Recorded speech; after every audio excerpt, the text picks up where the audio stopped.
If you use Slack, this video is going to be extremely important for you, mainly because I'm about to showcase a software that's going to completely transform how you do business inside of Slack. So we use Slack for all of our client channels. We have over like 150 channels at this point, or 200 plus if you count all the team channels and everything. So this is something my team uses vigorously. I use it vigorously. It's literally a part of the company now, to the point where we just have built so much stuff on it. It's literally a core component of Slack itself. And I don't necessarily use this stuff lightly because I've tried a lot of tools, and I have kind of like a list of top 5 tools. Like I really like Cloud Code, I really like Manus, and Viktor is actually pretty amazing. And I'll tell you exactly how we use it in today's video. I have kind of like something prepared for you guys. I obviously cannot go to my Slack and just start showing you some messages because of some privacy concerns. But I have taken some screenshots and just kind of like blurred out all sensitive information so I can still show you how we pretty much kind of like use it. So another thing you have to understand about how Viktor works, it's literally kind of like an AI agent that lives inside of Slack. So you can add it to all of your channels, you can add it to all of your conversations, you can add it to group chats, you can tag it. You can literally just communicate with it as a regular team member. And you will, of course, the only legwork you will have to do is just making sure, if you have, of course, a lot of channels, you have to add Viktor in every single one of those channels. And then from there, you can literally just talk to it on exactly what you want. Now, how we've specifically built it is because Viktor has its own backend system as well, which looks something like this.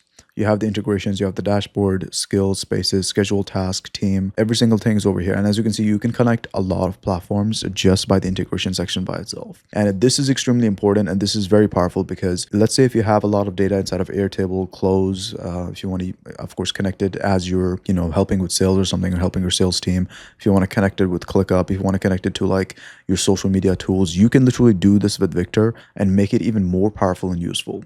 Because right now, on a quite literal basis, my team can literally, let's say my team is on a sales call and they need specific examples for a specific client who, let's say, is in real estate. Instead of them coming to me now, they just go to Viktor and ask for specific examples. And now Viktor just goes through our entire client list, gives them specific names, and gives them specific links on who to specifically showcase and send as an example to the specific prospect so they can sign up with us. So I might not be available all the time, but Viktor pretty much has all the information already, so we can kind of like make more tactical decisions and we can move more faster. So this is one thing I really liked. Now, a couple of things I'll also show you on how it has helped us as well, because let's say on Airtable, we track all of the data on how the social media performances and everything is doing.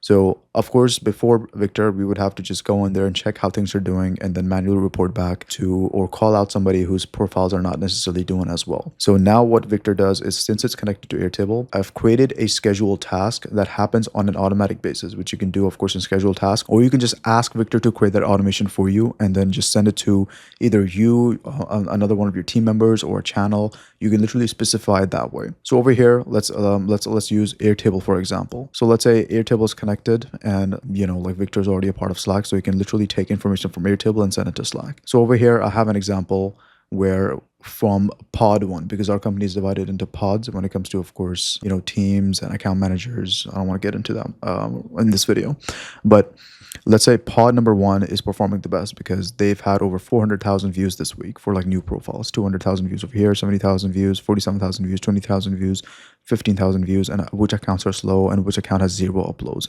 and for what reason. And then Viktor is basically going to tell them all of these numbers. So the operations manager has pretty much insight on this at all times, because on a day-to-day basis, of course, Slack is where everyone is using at all times. So as soon as you get a notification, it's pretty much in your face and you can take a look at it instead of logging into the software every time and then manually kind of like having to filter out and see specific information you need. Viktor already does that for you because you actually just already have to talk to it and tell them what pod 1 is, pod 2 is, pod 3 is, pod 4 is, and just have it built it that way. Because we actually took the time to make sure that Viktor understands every single thing about the company so it can give us more accurate information. Same thing with the, let's say, onboarding watchdog.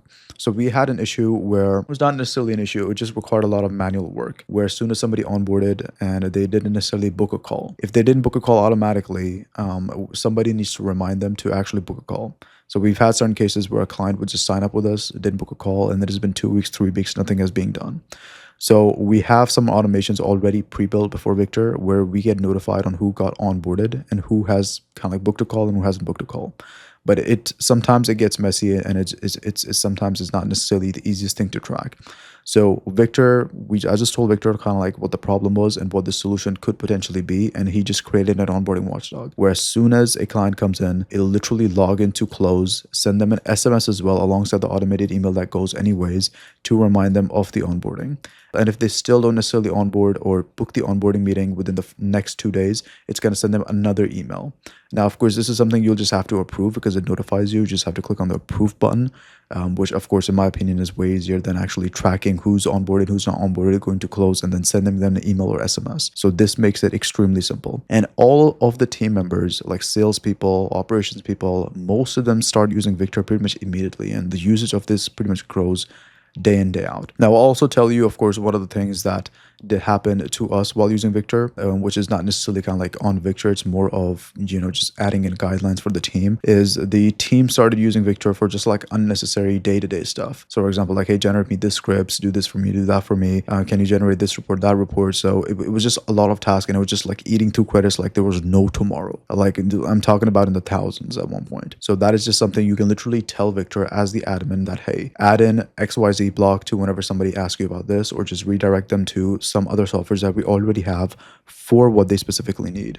So that is just something you'll need to keep in mind and just put a block on certain tasks so Victor doesn't necessarily start doing every single thing for your team pretty much right off the bat, and it's only doing specific things that you want it to do. So things like, of course, answering questions, figuring out what things are, and if it's a new hire that came in, of course, Victor's going to message them, give them all the details, figure out where to watch the videos to get themselves prepared, and also just help them answer with any questions they want as well, which is extremely impressive. So this is pretty much how we use Victor. We're, of course, pretty excited on how we're going to be keep using this to pretty much speed up our workflow, make sure we have more transparency on data, have data pretty much in our hands at any time we need. And yeah, no, we're super happy with it. And if you use Slack, I definitely want you to give it a go because it's a platform that's genuinely going to help you out. Cool. All right. I'll see you in the next one.